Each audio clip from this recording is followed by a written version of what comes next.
Di tanggal 6 Agustus 2026 balik lagi di channel YouTube Nul Fazli Raihan, dan kali ini di jam 9 malam dari balik kantor nyampe kamar langsung kita gas buat video sebelum nanti keburu ngantuk, keburu udah mikirin kasur mulu. Mumpung tadi di seharian di kantor sempet scroll medsos ngeliat ada berita apa. Gokil nih ya. Salah satunya itu ada berita tentang Mohamed Salah yang kalau kita tahu dia udah pergi dari Liverpool secara free agent dan next karirnya dia lanjut ke Liga Turki, dan katanya disambut sama penggemar atau fansnya Trabzonspor itu sekitar 25.000 orang, dan itu bikin Mo Salah bukan berpihak ya Pak, ngaruh banget, kayak wow gila sampai segininya loh ya. Dan akhirnya sudah taken kontrak Mo Salah ke Liga Turki dengan ini kayaknya gajinya juga agak banyak ya, 15 juta euro atau 15 juta pound. Nah berarti kan waktu di Liverpool dia digaji tidak sebanyak itu ya, walaupun waktu itu kan dibeli dari Liga Italia kan. Katanya durasi kontraknya ini 2 tahun sampai 2028 di umur Mohamed Salah yang ke-34 tahun. Dan berarti keren ya, waktu di Liverpool digaji tidak setinggi kayak Mbappe sekarang di Real Madrid, Vinicius, Haaland gitu kan, Kevin De Bruyne waktu itu di Manchester City. Nah ini kan berarti ada pengaruh dari football eksekutif Liverpool. Kalau nggak salah tuh ada Michael Edwards yang juga ngebawa bintang-bintang Liverpool yang sekarang udah jadi world class player, kayak ada kalau yang ini ya di harga murah ya itu ada Alisson, terus juga ada Bobby Firmino juga termasuk deh, itu dibeli dari Liga Jerman gitu kan, Sadio Mane dari Southampton, and then ada Virgil van Dijk dari Southampton juga, tapi waktu itu Virgil van Dijk sih agak mahal ya, lebih dari 50 juta pound. Terus ada banyak deh, Andy Robertson, Trent Alexander Academy, and many more deh ya. Ada siapa ya, ada Fabinho, terus ada Matip. Wah gila, udah nggak tahu deh tuh sekarang pada di mana ya.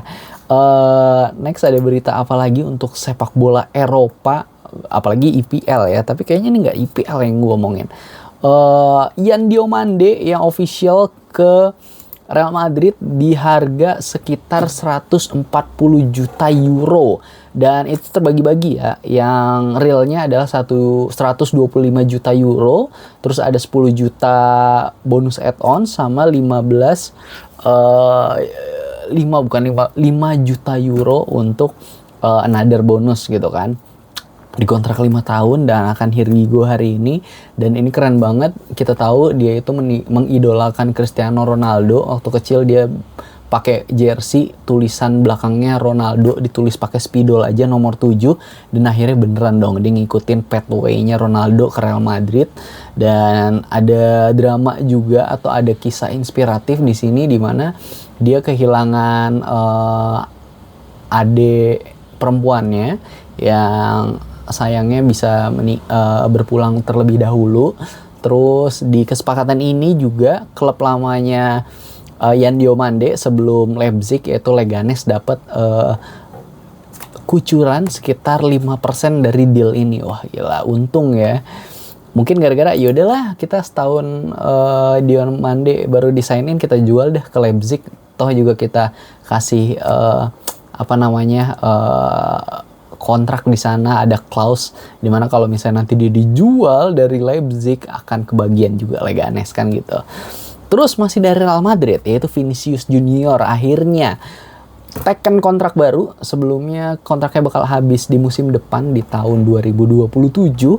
Akhirnya Vinicius Junior dapat kontrak dengan bayaran 25 juta euro setahun. Itu bersih tanpa pajak guys. Mungkin kalau sama pajak itu gajinya sama, berarti sama kayak Mbappe. Kalau Mbappe katanya 30 juta euro. Tapi kalau Mbappe 30 juta euro itu wajar karena dia masuk sebagai free agent gitu kan. Kalau Vini Junior ya walaupun dibeli dari umur 18 tahun ya, sekitar 40 juta euro ke Flamengo waktu tahun 2018 before COVID.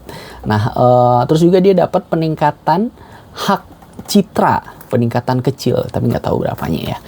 Ini berarti sebagai kemenangan besar Florentino Perez dan juga Real Madrid, di mana dapat 2 kabar menarik, yaitu Yan Diomande akhirnya official ke Real Madrid dan juga kontrak terbarunya Vinicius Junior.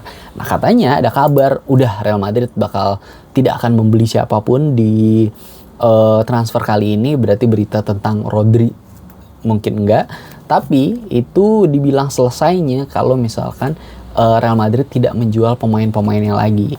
Kalau ternyata bisa ngejual Camavinga atau Valverde sih nggak mungkin, atau Tchouaméni juga nggak mungkin, atau yang dari pemain akademinya deh, La Fabrica gitu kan, bisa tuh datengin Rodri. Katanya sih lebih dari 50 juta pound ya, kita nggak tahu berapa, nanti kita lihat.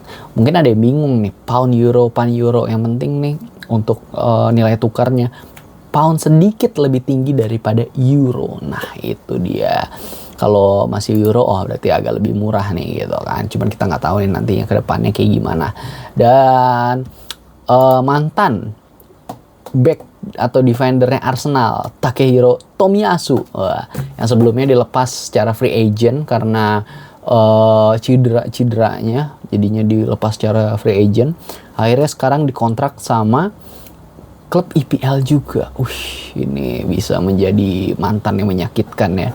Dikontrak sama Crystal Palace setelah mengikuti trial sekitar 1-2 minggu. Sebelumnya dipinjemin ke Ajax, dan kalau sampai benar, ini Crystal Palace keren banget abis ngejual Lacroix ke Chelsea, terus siapa lagi ya, terus ngedatengin sekarang Tomiyasu free agent. Ini kan berarti dia sebenarnya IPL proven, walaupun nggak sebagus kayak misal Virgil van Dijk, William Saliba gitu kan. Cuman tetap aja ini dia udah pernah merasakan IPL. Tinggal kita lihat apakah dia masuk ya di skemanya Crystal Palace dengan manajer baru. Ada tahu nggak manajer barunya Crystal Palace? Ini keren-keren banget manajer tim IPL ya, liga terkompetitif dan nomor 1 di dunia. Untuk manajernya Crystal Palace hari ini ada Pierre Sage. Ini nggak tahu nih gimana bacanya, Pierre Sage ya kayaknya. Nah, yang keren lagi, Newcastle kan udah nggak sama Eddie Howe ya. Ini adalah Matthias Jesili, gimana nih bacanya? Ini dia waktu itu menangani Al Hilal apa Al Ahli gitu ya, menangin Champions League-nya benua Asia 2 tahun berturut-turut ya. Terus ya seperti biasa Arsenal ada Arteta, Unai Emery di Aston Villa yang baru aja main ke Indonesia. Terus ada Marco Rose, mantannya Leipzig atau mantannya Borussia Dortmund ini ya, di Bournemouth, gantiin Iraola, di mana Iraolanya ke Liverpool. Terus ada Kate Andrew sebagai manajernya Brentford. Yang gue tahu kayak Brentford kan dulu Thomas Frank cabut, yang jadi manajernya adalah pelatih set piece tuh naik tuh. Cuman nih nggak tahu itu Kate Andrew atau yang lain ya, ntar gue coba. Yang pasti untuk perekrutan manajer setelah Thomas Franks yang fenomenal di Brentford, dia tuh nggak langsung beli pelatih mahal dari mana gitu kan, akuisisi ngeluarin berapa juta euro gitu, berapa juta pound, tapi dia mempromosikan pelatih set piece-nya dan itu works. Buktinya Brentford aja masih main di IPL, nggak kayak West Ham. West Ham setelah dia memecat David Moyes, bayangin ya, David Moyes udah ngebawa dia menangin Conference League apa Europa League gitu dulu ya. Akhirnya musim berikutnya dipecat David Moyes luntang-lantung dan sekarang ke Everton. Kemarin sempat balap-balapan tuh siapa yang bakal degradasi, Tottenham, West Ham apa Everton. Everton selamat sama Tottenham. Nah, West Ham ya nggak selamat ke Champions League lah dia tuh. Wah, kena guna kan sama David Moyes kan. Padahal pelatih West Ham-nya itu bagus juga, Nuno Espirito Santos. Ya udahlah ya, namanya IPL, liga kompetitif, kita nggak bisa lihat sebelah mata, harus dilihat dari awal musim gitu ya. Terus ada Fabian Hassler di Brighton, Xabi Alonso di Chelsea, and then Frank Lampard di Coventry City. Ini promosi dari Championship. Tadi Crystal Palace ada Pierre Sage, terus ada David Moyes di Everton, and then Alvaro Arbeloa. Ini juga nih mantan pelatih Real Madrid, sampahan ke Fulham dan ngebawa anak didiknya, karena sebelum dia di Real Madrid jadi manajer timnas, manajer tim first teamnya, dia jadi manajer junior ya, under umur gitu, jadi akademinya gitu, dan diambilin dari Real Madrid. La Fabrica ada 2 yang diambil, salah satunya Gonzalo Garcia dengan harga 40 juta euro, dan ada clause-nya juga ya, Real Madrid bagus banget. Terus Hull City ada Sergej Jakirovic. Nah, ini mantap juga nih, kenapa dia bisa lolos ke EPL, promosi dari Championship kalau nggak salah. Itu juga pengaruh dari Southampton yang naruh Spy di laga playoff Championship itu ya, kalau nggak salah ya. Terus pelatih Ipswich Town ada Gary O'Neill, ada Daniel Farr Leeds United, terus Andoni Raiola ini di Liverpool, pelatih barunya Manchester City Enzo Maresca, ulernya dari Chelsea nih.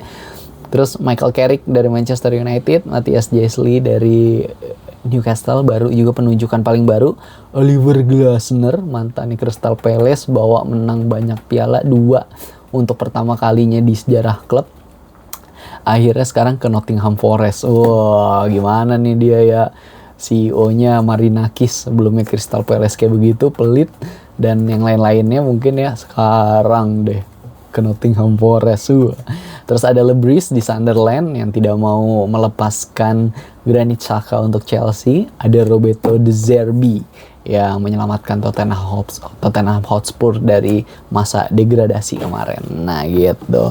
Nah, masih di YouTube Partner Program, 14 hari ke depan gue bakal ngadain product tagging di setiap videonya. Kalau kemarin ada parfum Kaf, hari ini ada baju jersey, bahannya jersey ya, tapi ini ada dari, kelihatan nggak kelihatan, Adidas. Mungkin teman-teman kalau ada kesempatan biar dapat yang original kayak gimana sih Adidasnya.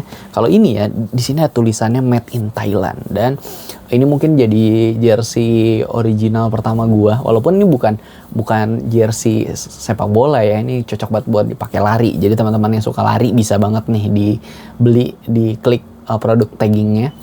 Nah, ini sih gue dari hadiah ulang tahun ya, tapi siapa tahu teman mau nyoba juga karena enak tuh. Seawet itu gue makainya, terus ini sablonannya juga nggak brodol, walaupun dicuci pakai mesin cuci atau pakai tangan tetap oke. Oke teman-teman, segitu dulu untuk video kali ini. Thank you so much yang udah nontonin dari awal sampai akhir sekarang, dan jangan lupa di subscribe, di like, di share ke teman kamu yang suka bola, suka Chelsea, atau ke seseorang yang kamu sayang, pacar gitu, boleh. Oke deh, segitu dulu. Thank you guys, have a nice day everyone, and see you guys. Bye, God bless you all.